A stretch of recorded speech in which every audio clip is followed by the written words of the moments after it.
Funniest thing about all of these different men and their podcasts chiming in on the WNBA recently is that they just don't care.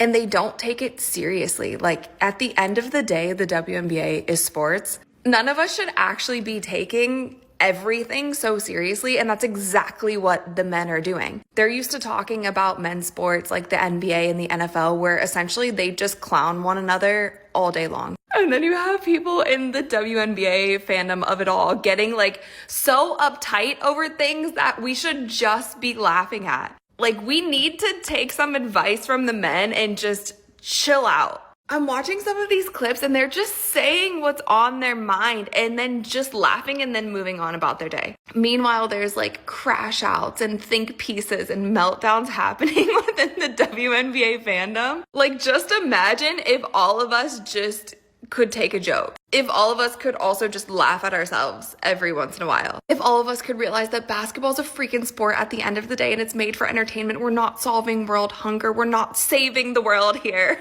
We're dribbling the ball up and down the basketball court and shooting it in a basket. That's it. That's it. And it's fun to watch. And you know what is worse about it is that the minute that you start to have women subjected to some of the things that the men are subjected to inside of the NBA, even though they're asking for parity as far as how much they make and equal rights and equal pay, even the whole idea that women need to be making as much as men in the NBA.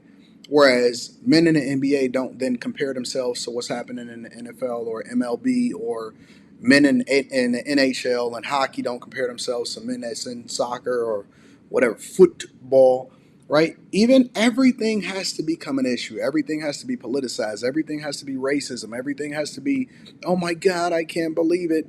And sports is supposed to be an avenue of entertainment that allows for people to come together and either root for the same thing, regardless of your socioeconomic status, regardless of your race, regardless of where you're from. Either you're rooting for the same thing and coming together to that, or you're rooting against the other teams and coming together for that. And the minute that we started to embrace a league that is already losing money, that has been at the precipice of losing money since its inception, that is subsidized by the NBA, women just freaked out. They started having think pieces. If these women went through and were subjected to the same level of criticism that LeBron James, Jason Tatum, Jason Brown, Porzingis, everybody, Russell Westbrook, Michael Jordan, if they were subjected to the same things that Steph Curry was subjected to, they'd absolutely melt and fall out of their seat.